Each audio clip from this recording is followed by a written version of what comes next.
yule bingwa wako Makochari, bingwa wa tiles, mtaalamu wa tiles za future, ujenzi, ubora na viwango. Kama unavyoona huwa tunazingatia mno.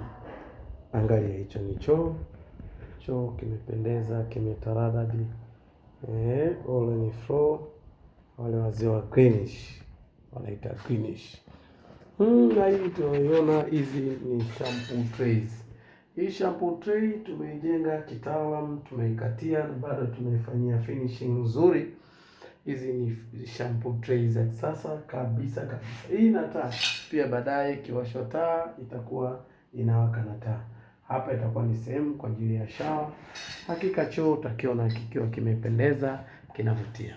Karibu sana upate tabasamu ya nyumba yako. Kazi nzuri kutoka kwa mtaalamu Makochari. Karibu sana. Unangoja nini?